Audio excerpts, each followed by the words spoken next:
Si vous avez atterri ici, c'est que vous êtes intéressé de près ou de loin par les métiers du test. Peut-être que vous travaillez dans la tech, peut-être que vous pensez à vous reconvertir ou peut-être que vous êtes simplement intrigué par un métier qui est peu connu du grand public mais qui devient de plus en plus incontournable. Au sein de la tech même, on entend beaucoup de choses sur le métier d'analyste qualité. Mais quelle est la réalité de ce métier ? Les testeurs sont-ils les ennemis ou les alliés des développeurs ? Est-ce que c'est réellement un métier qui ne discrimine pas ? Combien ça gagne ? Quelles sont les possibilités d'évolution ? Dans Calisti, je tenterai de vulgariser toutes les questions liées au métier d'analyste qualité et tout ça avec des invités incroyables. Je m'appelle Nankeda, actuellement test lead dans une entreprise du service numérique et je vous souhaite une excellente écoute.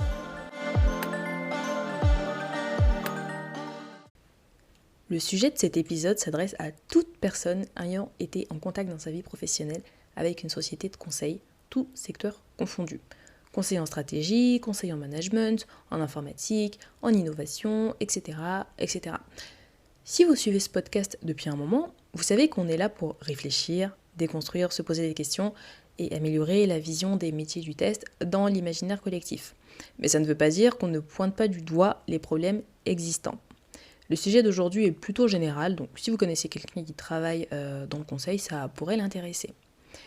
Quand je dis « on », je parle en général de mes invités et de moi, même si j'ai parfois l'impression d'être plusieurs dans ma tête.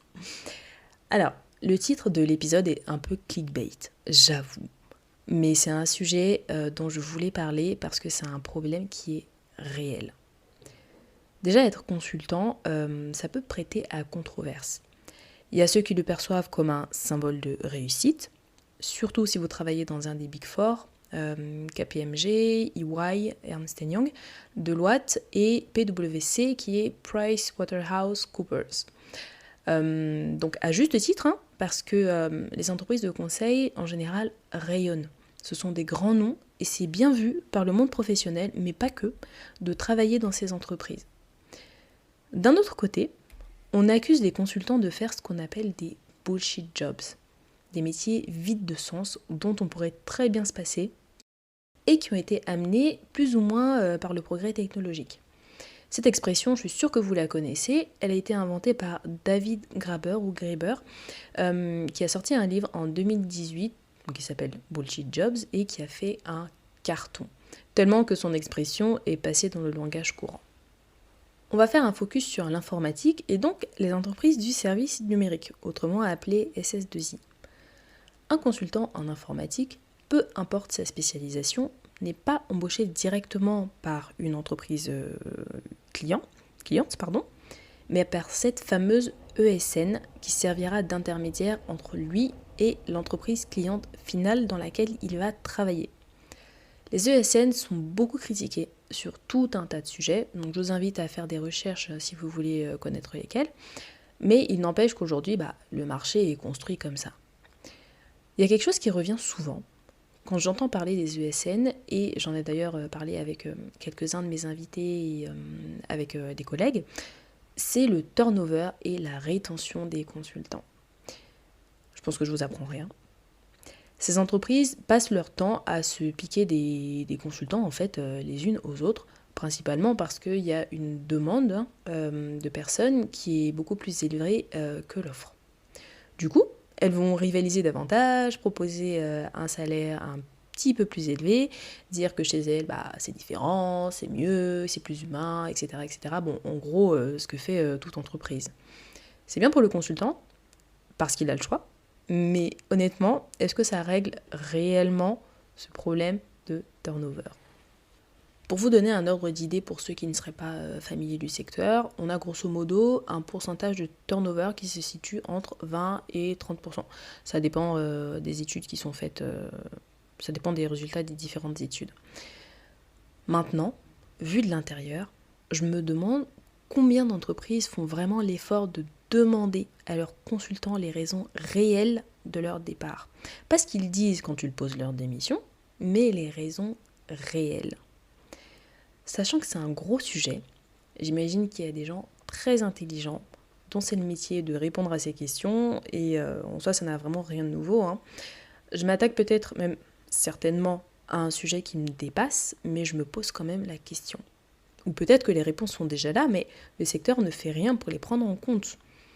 En tout cas, pas de manière suffisamment visible, étant donné que le pourcentage que j'ai cité plus haut, les 20 à 30%, ne semble pas bouger depuis des années, voire des dizaines d'années. Il y a plein de raisons, vraiment il y en a plein, mais celle qui revient en premier, c'est le mal-être et le sentiment de solitude. Un consultant va être envoyé en mission, il peut changer de client souvent, il peut avoir du mal à être intégré, il peut être sur une mission qui n'est pas adaptée à son profil, il peut avoir l'impression qu'on n'utilise pas suffisamment ses compétences, ses capacités, etc. Bon, il y a un mal-être qui va naître. Dans ce cas-là, il faut peut-être écouter, en tout cas plus encore, ce que remontent les consultants du côté de leur employeur. Certains se restreignent volontairement parce qu'ils n'ont pas envie de donner une mauvaise image. S'il y a des personnes parmi vous qui m'écoutez et qui êtes dans cette situation, parlez-en le plus vite possible. C'est comme en amitié, c'est comme en amour, faut jamais laisser pourrir une situation. A l'inverse, le fait d'être tout simplement chez un client qui est différent de votre employeur et de changer souvent, ça favorise pas du tout le sentiment d'appartenance à votre entreprise, enfin celle qui vous paye à la fin du mois, quoi. Donc ça peut être compliqué de trouver le juste équilibre entre les deux.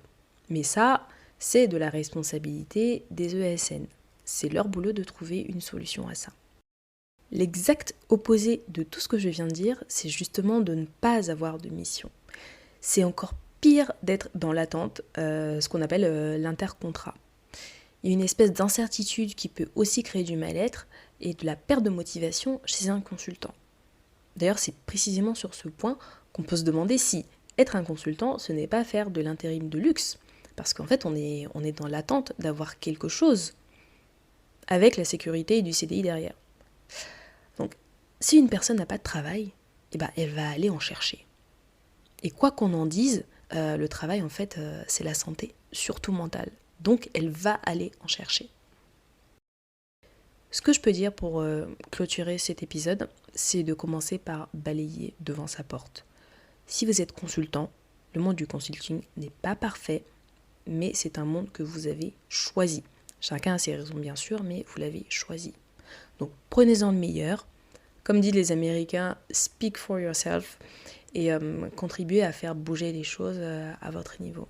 J'ai d'ailleurs l'impression que la génération qui vient après la mienne, pour rappel, j'ai 28 ans, est très au fait de ça. Ils ont envie de faire bouger les choses.